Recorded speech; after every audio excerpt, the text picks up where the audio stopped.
¿Qué tienen en común todos los regímenes autoritarios independientemente de la ideología que tengan? Disidentes. En esta ocasión vamos a hablar de obras de disidentes. No como la de la semana pasada. Esta es disidente de verdad. Esto es El maestro y la Margarita de Bulgakov. La historia la historia del autor es más interesante que cualquier obra que el autor pudiese escribir si no fuera porque era un escritor prolífico y sublime. Estuvo participando en la guerra civil rusa en el lado de los blancos, los monárquicos, pero al ver que perdían la guerra se cambió al bando de los rojos. Sus primeras obras, pues que reflejaban personas exiliadas en el extranjero o personas exiliadas dentro de sí mismo porque vivían dentro de Rusia, pero estaban en desacuerdo con las políticas nuevas que había generado la guerra civil. ¿Esto que causó para Bulgakov? Que no solo el gobierno le tenía muy presente siempre, sino que los críticos, supongo que mandados por el gobierno, destrozaron y minaron su moral y sus ganas de seguir escribiendo. Sus obras de teatro pues iban siendo siempre canceladas, pero aquí está lo gordo de la historia. Stalin, ese jodido, inteligentísimo cabrón, tenía un truco buenísimo que era, por un lado le minaba la moral, le tenía espiado las 24 horas, tanto es así que creía que tenía espías en su propia casa. Si lo vemos como una casa comunal, se puede entender, ¿vale? No es que había gente fuera de lo normal en su casa, sino que la gente que vivía allí de los comunales le espiaban. Eso pensaba Bulgakov. Pero por otra parte, Stalin en Las Noches Blancas, la obra Las Noches Blancas, la fue a ver 15 veces para darle a entender que le entusiasmaba la obra de Bulgakov. El pobre Bulgakov, nadie aceptaba ninguna editorial aceptaba sus nuevas obras, los críticos le minaban.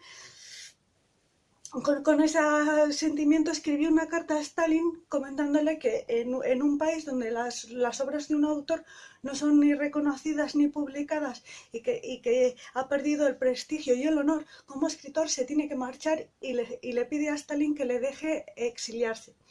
Lo que hace Stalin es llamarle, pero Bulgakov cree que no es él de verdad y aún así no se atreve a exponer realmente los sentimientos que tiene como escritor en deshonra, y Stalin, digamos que se apiada un poco de él.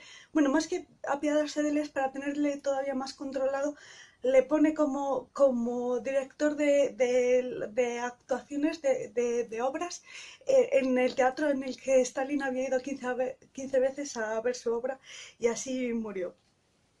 Esta obra que vamos a hablar en esta ocasión se escribió durante 10 años, la quemó 6 veces y la reescribió de memoria, ¿vale? Si os preguntáis cómo una obra tan crítica con el estado de régimen que vivía Bulgakov fue publicada, la respuesta es no lo hizo en absoluto.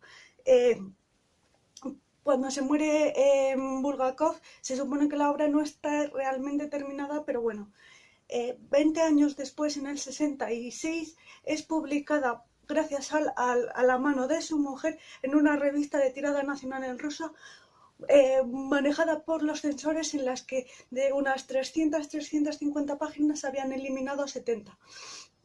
Y la obra completa no verá la luz hasta el año 74. Es una obra tan importante en la literatura rusa que se estudia como obra principal durante la Unión Soviética, y en el edificio en el que vivía Bulgakov han hecho un montón de grafitis donde se ven a los personajes y frases importantes del libro, como los manuscritos no arden, que dice: en esta obra, la trama de la obra es tan divertida como peculiar.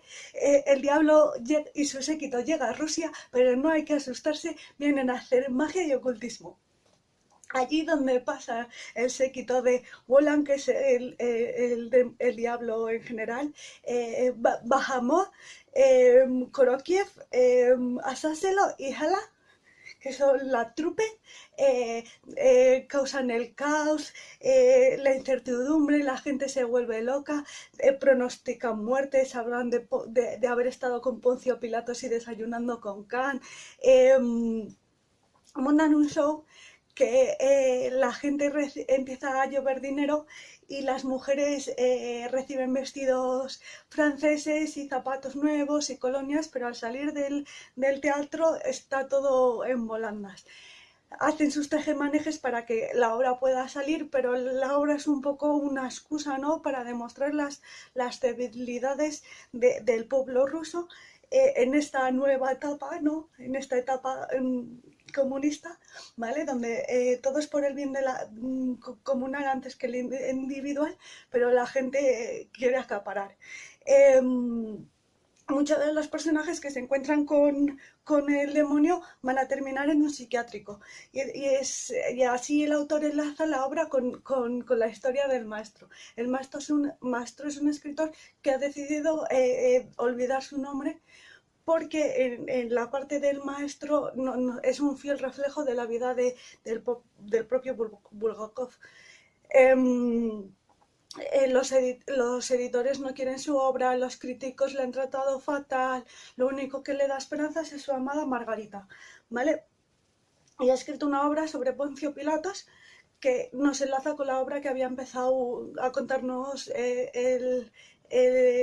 Wolan, que es los últimos días de Joshua Ganozri, Jesús, y los debates internos que tiene Poncio Pilatos, porque como podían liberar a un preso, él prefería liberar al filósofo de Ganozri antes que a Barrabás. Y vemos cómo es el Calvario, la crucifixión y todo lo demás. Se entiende muy bien esa parte religiosa de Bulgakov porque tiene como 4 o 5 miembros eclesiásticos dentro de su familia, así que había sido desde pequeño ligado a lo que es la religión católica. Vale, no sé qué rama del catolicismo tendrán en Rusia, pero vaya.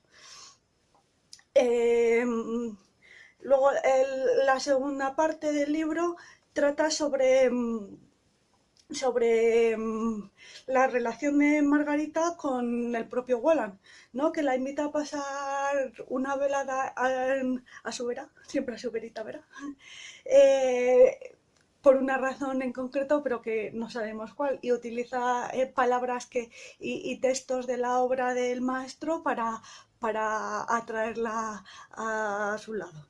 Entonces, le regala una crema que la rejuvenece tal, para que esté más bella tal, y consigue llegar hasta donde ha quedado con el diablo volando, pero no antes sin destrozarle al piso a uno de los críticos que se había metido tanto con la obra del maestro.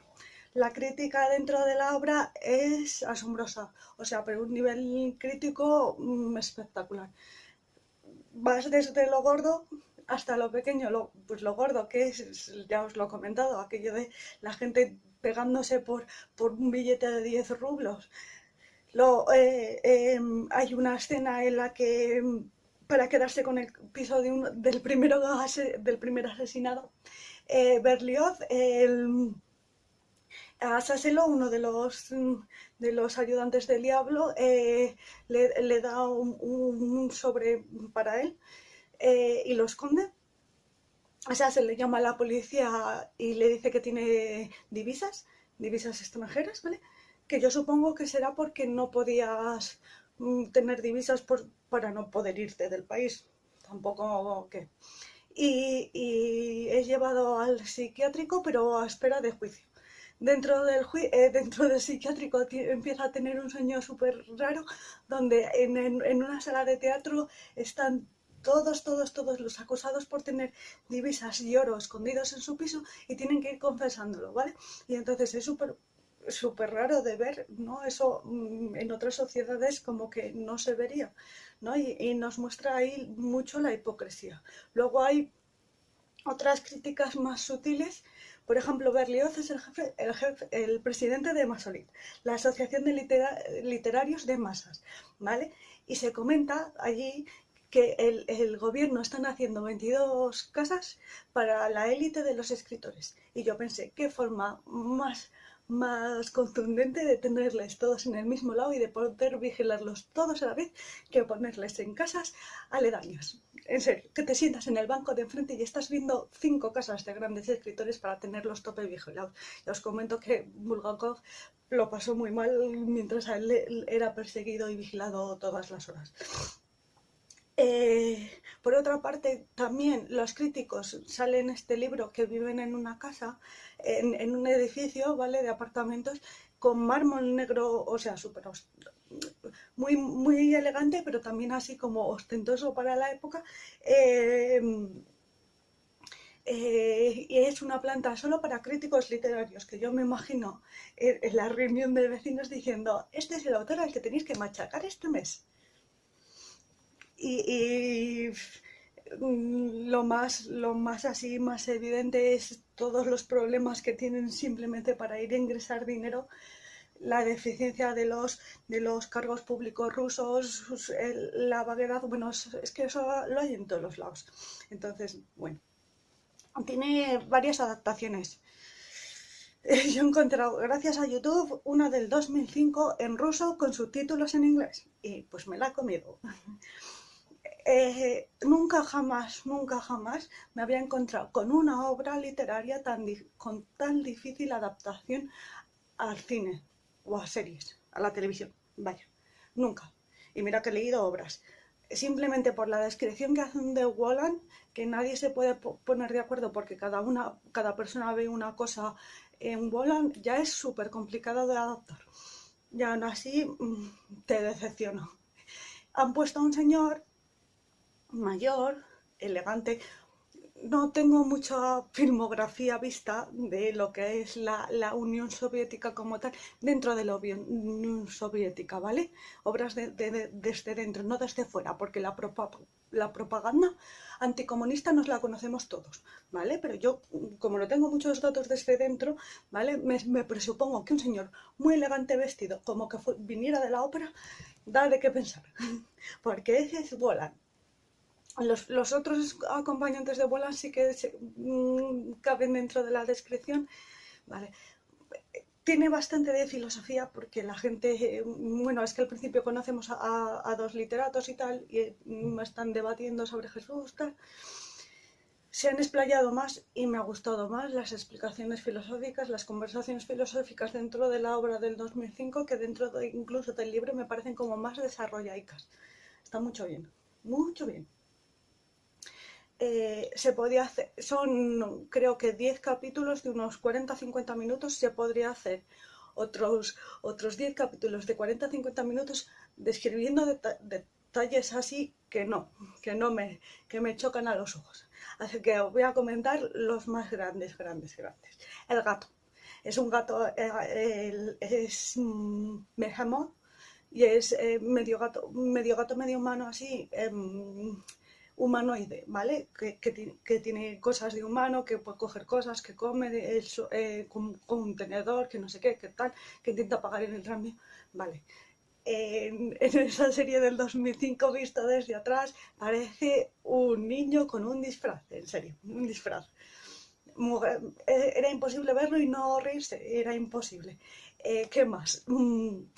Os he comentado que Woland le da a Margarita una crema que la hace rejuvenecer muchísimo, que le cambia el color del pelo, que la cambia la forma. Todo. ¿Cómo transmitir eso en una obra donde el pelo ya lo tenía del color que se la tiene que convertir? Y la chica era muy joven, que no la adivinasen. Es una escena en blanco y negro, la tía se vuelve en color, que es como, ¡guau! ¿Qué me estás contando? ¿Qué está pasando? Muchísimas risas. Y hay una escena, no voy a entrar mucho en detalles porque no lo he comentado, hay una escena en la que la cabeza de Berlioz arde entera y se queda solo el cráneo, ¿vale? Pues, ¿sabéis esas colecciones en fascículos de monta tu propio esqueleto que al principio siempre viene una calavera? Pues han usado esa calavera. Era plastiquete total, o sea, y hacen así una pasada rápida para que no se note tanto, pero es que, joder, es plastiquete todo. Aún así, yo destacaría a destacar el gato disfraz, ese destacable total, las partes en las que no estaba subtitulado y te estás preguntando, ¿estos rusos qué están diciendo? ¿Qué pasa aquí? Y, espera que tenía otra cosa. La música es así muy, muy metida en los temas así muy, muy raruna, raruna es la palabra. Y, me han gustado, bueno, los escenarios y tales también. El tema que tiene así como blanco y negro y tal, y las deficiencias del YouTube, vaya. Y eso es todo por hoy. Si os ha gustado el vídeo, un dedito arriba. Y si queréis conocer más historias,